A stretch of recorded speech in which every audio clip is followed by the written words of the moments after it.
UN economists project that year 2012 will be a make or break year for the world economy in terms of proceeding with slow economic recovery or falling back into recession. Now, this emerged at the regional launch of the UN World Economic Situation and Prospects Report for the year 2012. To avoid a recession, their recommendations include job creation, that's key, bold policy making, and sustainable fiscal stimulus in terms of how governments intervene and spend their finances. Buntu spoke to Charlotte du Toit, CEO of Plus Econometrics and Professor Extraordinary at the University of South Africa. Will 2012 be a repeat of 2008? Is the world teetering on the brink of a major downturn? But have we not had it all before, and was it not expected?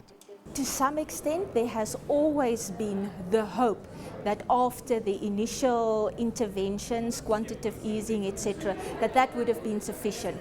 So, yes, there has been the hope. But now, again, unfortunately, in hindsight, it is clear that we have underestimated the nature of this world recession.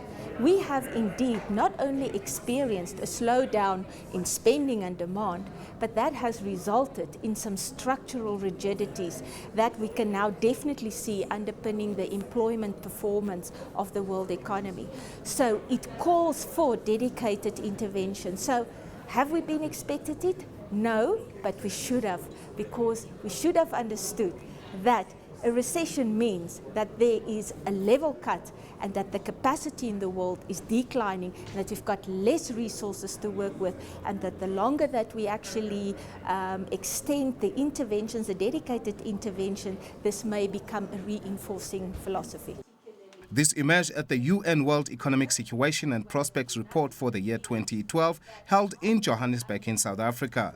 Despite the need for a bailout in Europe and quantitative easing in the States, general sentiment is that these countries still have more room for aggressive fiscal stimulus. I think at this point in time there is a lot of political tension. In the US, there's tension about the possibilities of dealing with the implications of future tax rate hikes and the benefits that need to slow down, as opposed to the fact of pursuing with fiscal stimulus, based on the fact that the fiscal stimuli has not been that effective. So the question is that there is a debate going on, and therefore there's a little bit of a stalling taking place in terms of moving forward. The same applies in the EU, where they have to decide to what extent are the resources in the Euro region and zone is going to be utilized to bail out irresponsive economies. Question, therefore, is that ultimately what do these economies need to understand? They need to understand that there is a short run, the J-curve kind of impact that they need to expect, barring on the fact that the stimuli need to be redirected. It need to be redirected towards job creation and investment. The UN has significantly downgraded its world gross product focus from 6 months ago. The group predicts the global economy will grow at 2.6% in 2012 and 3.2% for 2013, down from 4% in 2010. The debt crisis in advanced economies and moderation in growth trends in emerging markets will impact trade rather significantly. The fact of the matter is that yes, we will be negatively impacted by a slowdown in world demand through our trade channels. However, there is a lot of space because there are still economies like China, still Indian, with robust demand in the world, and therefore the opportunity still exists for us to improve our competitiveness. So actually, charity begins at home, and then a channel that is vastly underestimated, but really at this point in time is also underutilized, but and has been acknowledged, but we have to move forward forcefully, is the South-South trade and intra-Africa trade that we really have to start taking forward. This will prove a poser for policymakers in Africa. Ugandan traders recently went on strike against high borrowing costs. So are there benefits to high borrowing costs in developing countries? Certain economies who do face positive growth at this point in time would be attractive for the FDI that floats out there to be attracted towards these countries. And then also in terms of the lending for investors to come and invest in these countries, that the positive differential margins would actually also attract capital to these countries. So it's about, for these African countries, creating an environment that is conducive and attractive to investors so that they could actually invest in these economies. Inflation appears to have defined much of fiscal policy management in Africa and East Africa in particular. Inflation at any given stage is a relative aspect to be considered. It should be country specific. The fact is that one has to understand the nature of the inflation. Is it demand driven or is it supply driven? And the fact of the matter is that the majority of the African economies, it's lacking, it's because of a lack of productivity, a lack of production, it's competitiveness that is actually through the import channels, etc., that has got negative impact.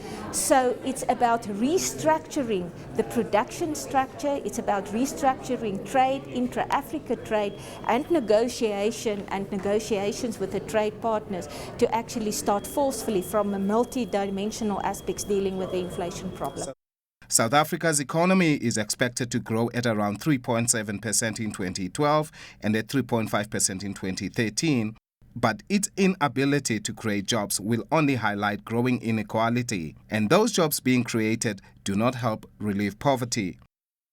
This is a measure to compare the elasticity, the poverty elasticity of job creation.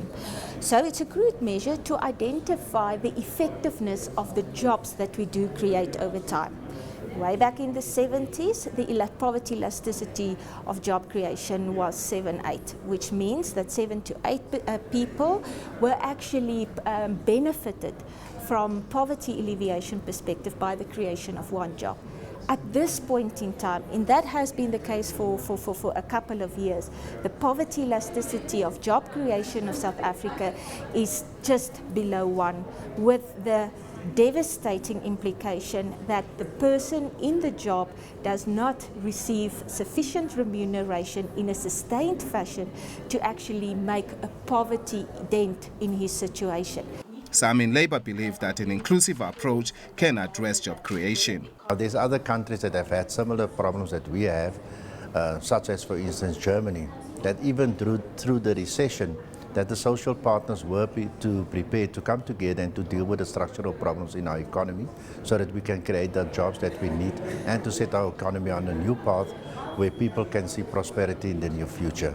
Unfortunately for us, the situation is this, that on the side of the social partners, with government in particular, they battle to really create an environment which is conducive for economic growth and for job creation.